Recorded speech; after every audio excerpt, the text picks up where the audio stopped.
What's up, guys? It's Matt Jackson and Clay Smith, and we are the Wash Bros. Thanks for tuning in this Sunday, January 18th. We're going to talk about this episode 3, season 3 of part time versus full time. And if you are in this industry for an extended amount of time, you'll realize there's a lot of people that do this part time. And it seems like not so many people do it full time, but it's very possible. And Clay and I are going to talk about the benefits of both and why we suggest that you guys, if you're committed to this thing part time, you should do it full time. So you want to kick this thing off, Clay?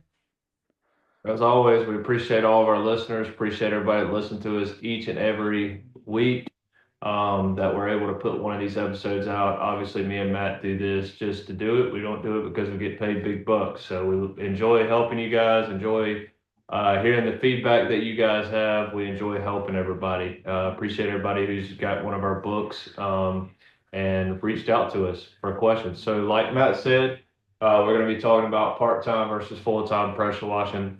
It's very Pressure washing is a very popular type industry just because uh, I don't know. Everybody's talking about it. Everybody thinks you can get rich quick off of it. You can make a lot of money doing it. And there's a lot of people that are stuck doing this with a regular job. They're working their regular job and they're hitting a couple houses when they get off of work on their way home to make a little extra money to make ends meet. It's great side money. Great something great to do as a hobby. But you also have your full time. You know, you got your people stuck between going part time and full time. They're kind of scared to take the risk to go full time. Matt's kind of one of those guys that started out part time, but he wasn't part time for long. There's a lot of guys that do part time for a very long time, and I'm one of those guys that I just I quit my regular job and I started pressure washing. It was something that I just quit cold turkey and I started and learned into something new right off the rip. It's not something that I did part time. So you're going to be able to listen in this episode. You're going to be listening to a couple of my takes that may be a little different than Matt's. But I think it's something important that we need to cover, especially going into spring, because I feel like there's a lot of guys out there that are still stuck part time that may be scared to take the leap of faith. They are scared to make the jump into full time. And maybe in this episode we can help cover everything, so that you can see what may be the best decision for you. Exactly right. And to Clay's point, we both kind of have different origin stories and upbringings with how we got into pressure washing. Again, if you guys are new and don't know, Clay started in the car business and then he jumped ship completely into this full time, like in the middle of the slow season. So that was like high risk and it was like make or break for him. And he was able to make it and grow as opposed to me who started, I had more of the corporate job, like the cushy benefit, yada, yada, 40-hour week stuff. And I was doing this because I wasn't making as much money as I wanted to. Clay was making more money than I was, so I needed something to supplement that income. So if you guys are similar to my situation, you think, oh, I got the benefits, I got the W-2 job, I got the 401k and all that stuff, but I'm just not making that much money doing this. Instead of sitting around in corporate America waiting 10 years to get the promotion, to get those accounts if you're in sales, I chose to kind of start pressure washing, do my own thing. And I quickly realized that, like, hey, like to Clay's point, you do this on the side.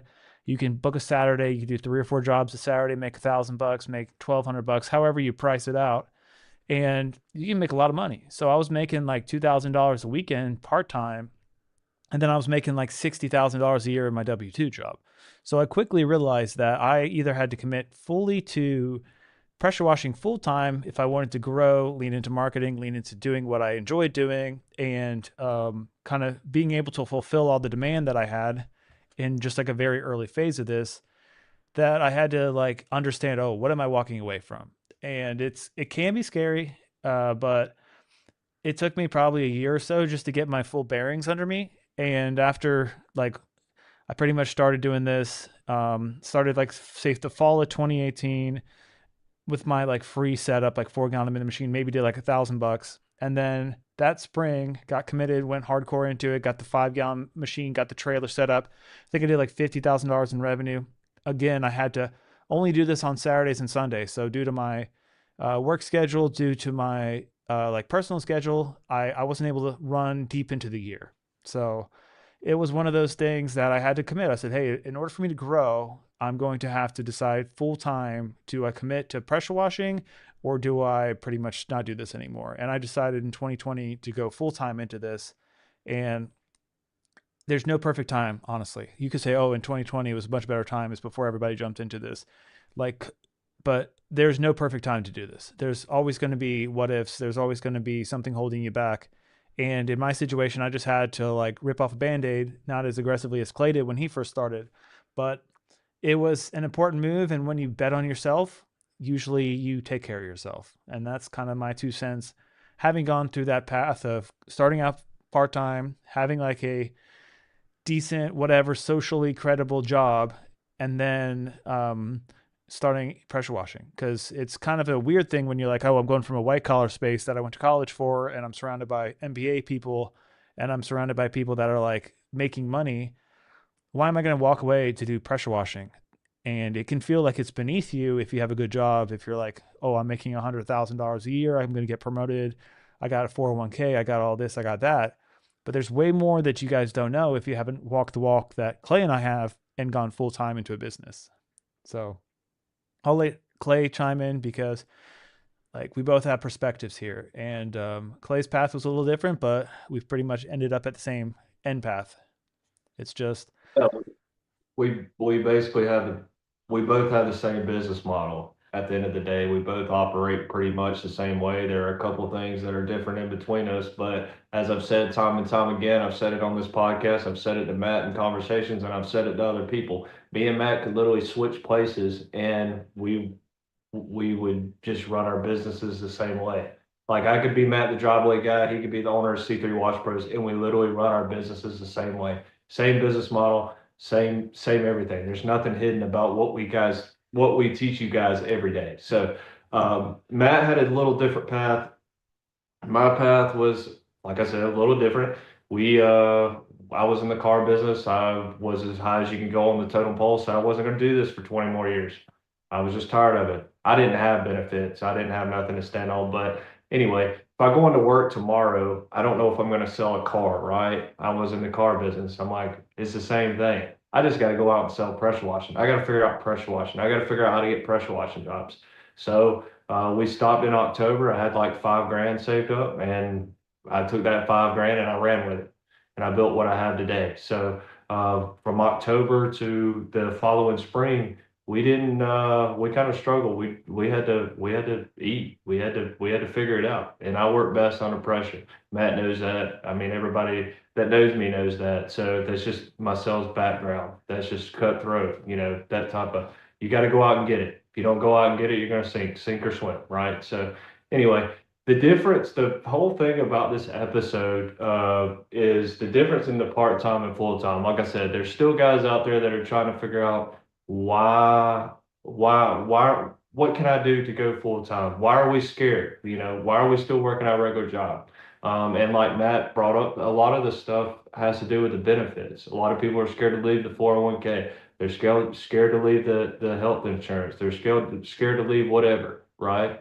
The good news is you can do all that on your own. You know, that's what a job is telling you. They're brainwashing you that in the corporate world, they're saying that they offer all these things, but you can go out and you can get each and every one of those things on your own. You can do all those things on your own. You don't need anybody to help you with that. You don't have to work in a corporate America world. You don't have to work for anybody to have any of those things. You can literally do each and every one of those things on your own. You can set up your retirement on your own. You can get your medical stuff on your own. You can do whatever you want, you know. And a lot of it just boils down to laziness. And I get that. But as far as being an entrepreneur, you have to go and you got to find solutions to everyday problems. And that's just something that you got to get comfortable with. If you're not comfortable with leaving that job because of the benefits and you're scared to go get them on your own, then you're probably not fit out to be an entrepreneur. I would say that's 100% truth. And to one point, um, it's like, hey, if like the resourcefulness of this, like the if you're full time, if you're like an entrepreneur, you have to be resourceful. There's no person to escalate to. There's no manager. There's no owner of the company that you report to. There's nothing that you can fall back on besides yourself. And if you're part time, I don't know, if it's a thing that you're trying to, you're like afraid of, like, oh wait, like I don't have to grow this too big because like that's big and scary and that's unknown. And like Clay's point, what do I do about health insurance? What do I do about 401k? What do I do about like liability insurance? What do I do about all this stuff? Like what happens when it slows down? I was like, what happens in corporate America when your job's replaced by AI? Like what happens then? What happens when the company has a bad quarter and you get laid off?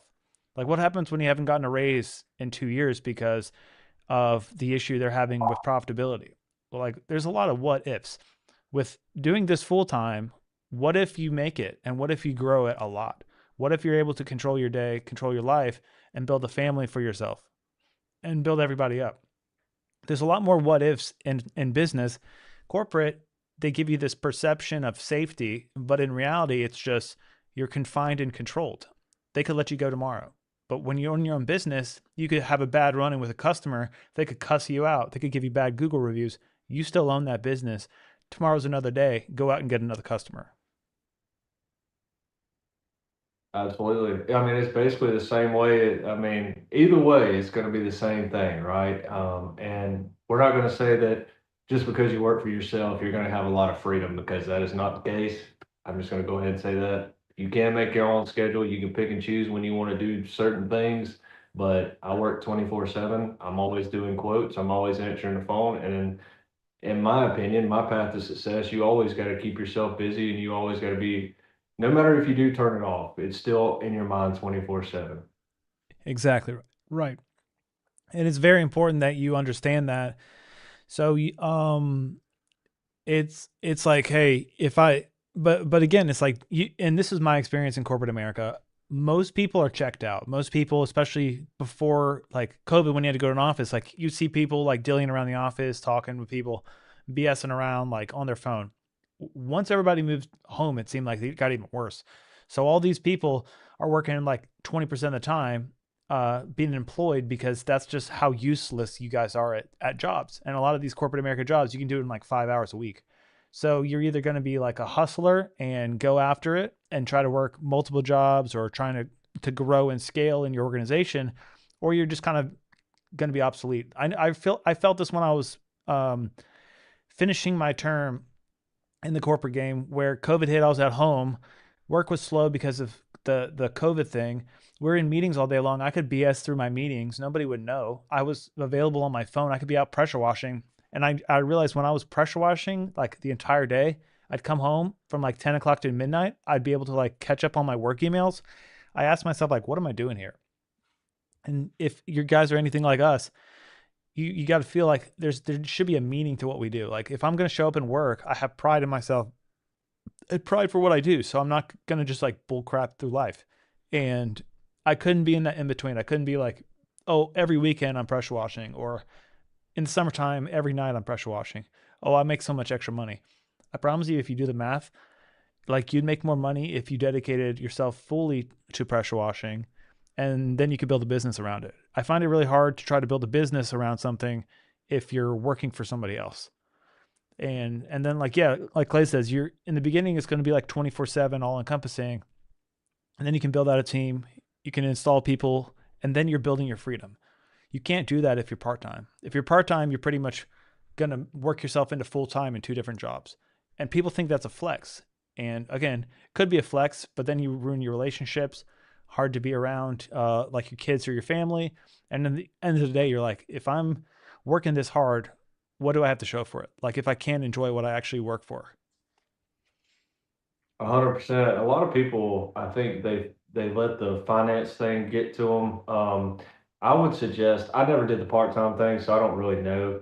But I would suggest, if you are doing the part-time thing, don't spend any of your money pressure washing. Put it all aside. Put 6 months, 6 to 10 months worth of money up. If that's what you're worried about, this is just an idea that I'm throwing out there. Put all that money up, put it all aside, and then go full time. And do what you need to do. Feed that business. Do it not as stressful as I did it. I had 5 grand saved up. That's all I had, and I had to figure out how to make it right. But don't go out and be living high on the hog every day just because you can. If you're doing part time and you have your pressure washing business. You know, a lot of people have pressure washing businesses, and then I go to digging in our area and find out that they're all part-time, right? So just be a smart, make the right financial decisions, do the right things. The best thing that I can tell you is if you do want to make this a full-time thing, put all your money, put all your eggs in one basket. Keep feeding the business, and that's what keeps growing. Because now, like me and Matt, we're at a point now where we could turn all of our ads off. We could delete all of our social media. We could delete the YouTube and just leave Google without the ads or whatnot. And I mean, it's so easy. We could drum up $10,000 a month of work and not even have to advertise. I mean, that's Exactly. gotten to the point where we're at. So, and that's the beauty of it. That's how hard we've worked. That's how hard we market ourselves. That's how hard we put our brand out. That's how many customers we've acquired that we can farm each and every day, each and every month, each and every year. It's just the beauty of business and growing a business and putting in the time and the effort and learning these new things like what we talk about every day, because we didn't just go out and this just doomed in our head. I mean, we learn from other people, we learn from our own mistakes, and we learn from talking amongst each other. 100%. And one thing to note is like, if you really like pressure washing and you guys are successful at pressure washing and you have the nice skids, you have the nice truck, that's great. But eventually, like, you might want to lean a little bit harder into this and say, hey, how can I make this work instead of me work at a job? Some guys, I get it. You work in places, there's a lot of benefits, and like that's cool. But there's so much more out there than just being tied to a job and then having a nice truck that you pay for via like what you make on the weekends. Like the beauty of building a business is you're building an asset, and by doing so, that's worth more than yourself. You're not just trading your time more hours a day. And I find this a lot of times, like you see, like to Clay's point, everybody in our area seems to be part time. You'll see on a Facebook page, there's like 50 people saying I pressure wash, or 100 people saying I have a pressure washing business. And then customers like, cool, I want my house done like Tuesday around 2 o'clock in the afternoon. Sorry, I only can do it on Fridays because I work 4 10s, or I only can do it on the weekends, or I'm 6 months out. A lot of times when people are saying, oh, I'm this much backed up, it's because they're only working 2 days a week, and it's not a real business. Nothing wrong with that. But if you're putting yourself out there year over year and you're like seeing the fruits of your labor, you should commit full time to it. Because like Clay said, instead of stacking money into like buying a boat or buying something to look all pretty and play the game of hustler and entrepreneur and businessman, if you put that into like a safety net that you had, a runway, that way you could go full time into this and say, okay, I need $30,000 for the slow season. Okay, I got plenty of money to survive the slow season. I'm ready to hit the full season. I'm ready to hit the 10-month season that we have here in South Carolina, make all the money, and have that buffer for the next year. Then you don't have to worry about it. Problem we see is people are financing everything, trying to live in the fast lane, not reinvesting in their business, not saving money, and then not putting stuff aside. So at year 5 or year 6, you're able to really benefit from what you built.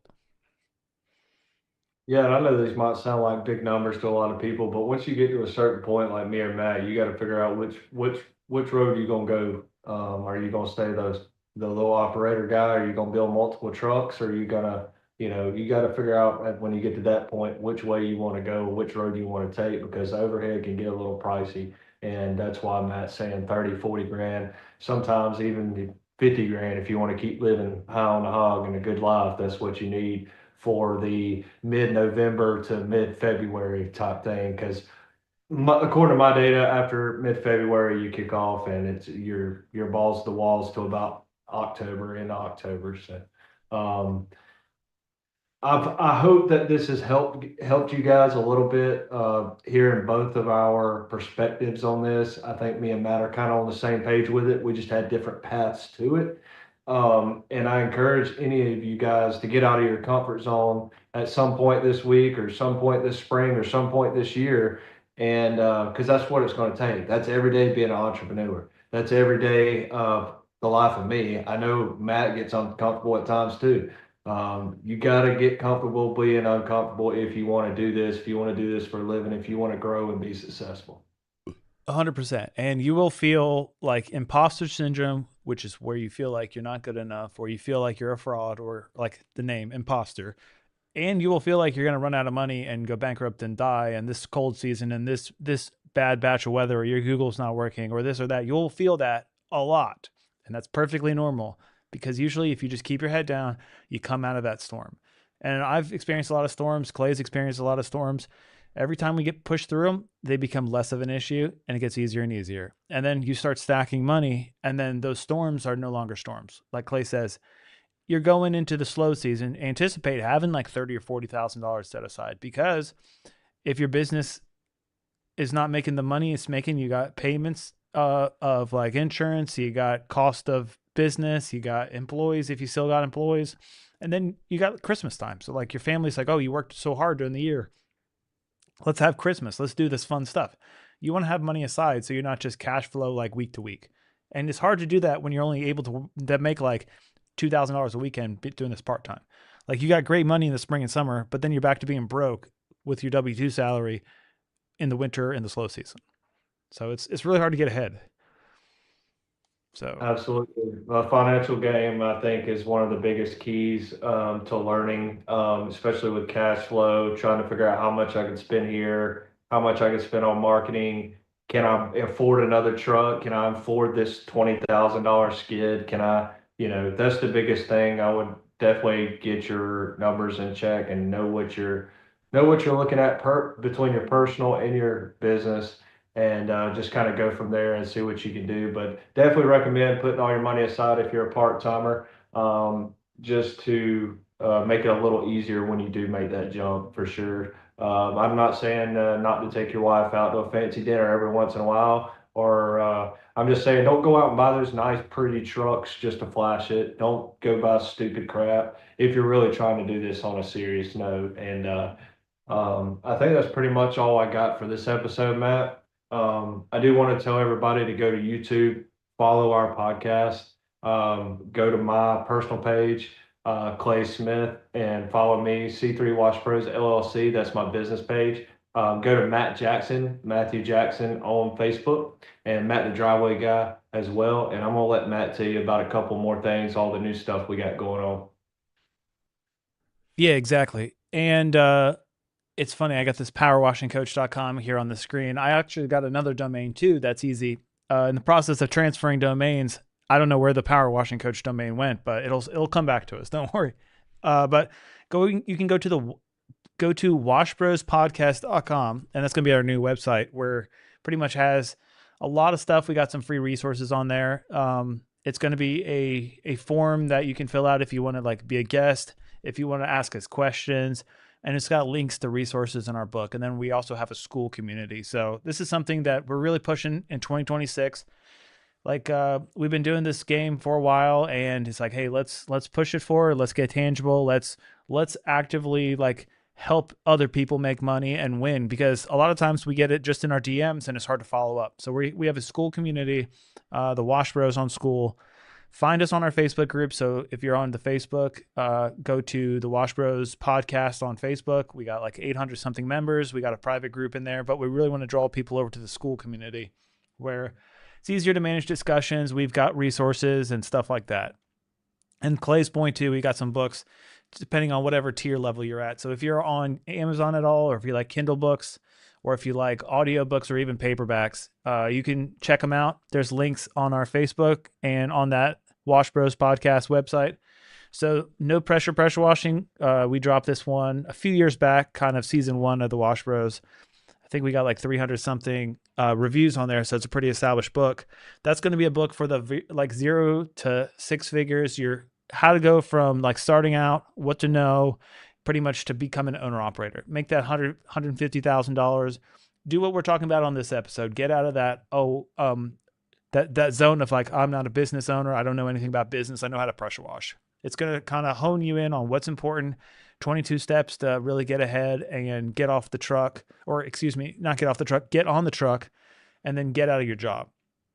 And then the one we just dropped is going to be the Wash Bros Blueprint. It's going to be more about Clay and I's story and the steps that we have taken and what we have learned and our lessons after doing this and getting off the truck and running businesses. So if you want to read this one, it's great. It's great insight, but it's really for those people that were on the truck, making a couple $100,000 a year, struggling, overwhelmed, and overly busy. So Both of these are available on Amazon, and you can get an Audible version of it, you can get Kindle version of it, or you can get the paperback or the hardcover.